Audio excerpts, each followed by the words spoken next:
Welcome to the unboxing. Hey, what's up guys? MKBHD here, and this is the one we've been waiting for. This is the one I told you to skip iPhone 8 for. This is the one that represents the future of Apple smartphones. This is iPhone 10.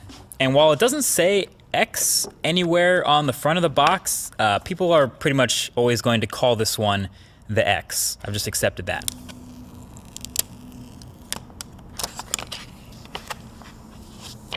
So this is your first look at the unboxing experience, and spoiler, it's pretty much exactly the same as iPhone 8 was, and almost every other iPhone. Headphones, adapters, stickers, it's all in the box, but I guess it's a good thing there's no surprises here. And so you can see right here off the bat, it's a really shiny, chromy, reflective phone. This is the silver one, and you can see how shiny the sides are. The space gray one though is a bit more toned down. And so the only thing that was actually new during the setup of iPhone 10 is now you set up Face ID during first boot instead of the fingerprint Touch ID. But yeah, this is brand new, and it's been a couple weeks since we last saw this phone at that Apple event, so seeing it again for the second time is kind of a reminder of all the things that are new about this thing. Obviously, the biggest difference is the display up front, the 5.8-inch OLED corner-to-corner screen that fits in a footprint smaller than the iPhone 8 Plus, which has a smaller screen. So naturally, pretty much all the focus is going to be on that, and the notch at the top, and how apps handle it, etc. And I can tell you that aside from all the incompatible apps I've come across that are going to have to get updated, my experience with the display panel itself have been pretty decent so far. It's bright, it's contrasty, well calibrated, definitely not oversaturated like some OLEDs can be. And just handling and playing with this phone in the studio here for the first time, it's answered some immediate questions that I had about it from the last video. So first of all, since there's no home button, obviously, you have that swipe up gesture to go home, but we were wondering, how do you take a screenshot? That is power and volume up. So that's the new screenshot combo for iPhone 10. And then since holding the power button now goes to Siri, how do you turn the phone off? Well, it's going to be long pressing the power button and volume up key, and that'll get you to see that power off menu. So those are two new key combos to memorize there. And then of course I was reminded of how many gestures there are now to memorize. Obviously when you get rid of a button, there's a whole bunch of swiping and gestures to replace it. So there's the multitasking and app switching motions, which are pretty similar but both kind of useful in their own way. Depending on how you use the phone, really. That's on top of the screenshot and power off combos, plus long holding the power button for Siri and double pressing it for Apple Pay. But basically there's a lot going on, and if you're gonna make a phone that's all screen, obviously you have to be able to do it all without a lot of buttons. Anyway, one of the biggest differences between iPhone 8 and iPhone 10 is the new front-facing camera suite up at the top in that notch. The IR blaster, the depth sensor, etc. And all that enables a couple of new things with this phone. Number one is obviously Face ID.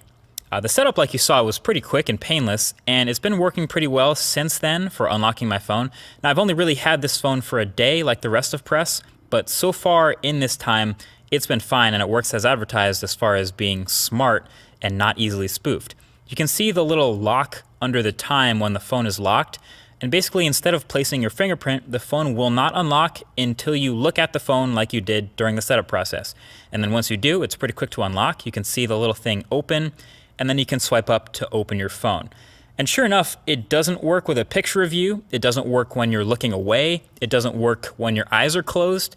It just basically waits until it sees what it saw during that setup process, and then it's good to go. So no, your girl can't unlock your phone while you're asleep with your eyes closed, for those of you who are wondering that. I do have some further thoughts on this Face ID versus Touch ID though, so stay tuned for that in an upcoming video. And I do want to see if I can fool it with identical twins maybe, just out of curiosity.